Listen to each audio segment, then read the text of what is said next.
തെരഞ്ഞെടുപ്പിൻ്റെ ഫലം ഇപ്പോൾ പ്രഖ്യാപിക്കുകയാണ്. ശ്രീ മുഹമ്മദ് മുഹസിന് 34 വോട്ടും ശ്രീമതി ഷാനിമോൾ ഉസ്മാന് 99 വോട്ടും കിട്ടിയിരിക്കുന്നു. ശ്രീമതി ഷാനിമോൾ ഉസ്മാനെ നിയമസഭ ഡെപ്യൂട്ടി സ്പീക്കറായി തെരഞ്ഞെടുത്തതായി ഞാൻ പ്രഖ്യാപിക്കുന്നു.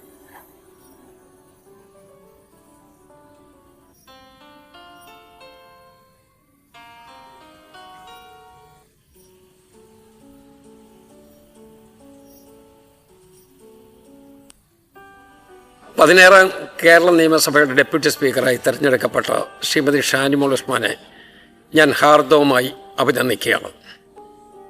KSU സംസ്ഥാന വൈസ് പ്രസിഡന്റ്, കേരള സർവകലാശാല സെനറ്റ് അംഗം, ഓൾ ഇന്ത്യ കോൺഗ്രസ് കമ്മിറ്റിയുടെ സെക്രട്ടറി, ആലപ്പുഴ മുനിസിപ്പൽ ചെയർപേഴ്സൺ തുടങ്ങി വിവിധ ഉത്തരവാദിത്തങ്ങൾ വഹിച്ചിട്ടുള്ള ശ്രീമതി ഷാനിമോൾ ഏറ്റെടുത്തിട്ടുള്ള എല്ലാ പദവികളും ശോഭിച്ചിട്ടുള്ള വ്യക്തിയാണ്.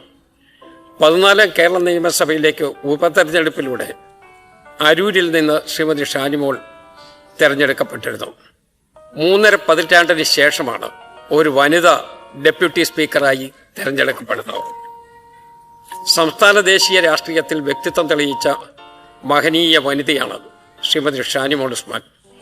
നിയമസഭയുടെ ഡെപ്യൂട്ടി സ്പീക്കർ പദവി തികഞ്ഞ ഉത്തരവാദിത്വ ബോധത്തോടെയും കാര്യക്ഷമതയോടെയും നിർവഹിക്കാൻ ശ്രീമതി ഷാനിമോൾക്ക് സാധിക്കട്ടെ എന്ന് ചെയർ ആശംസിക്കുന്നു.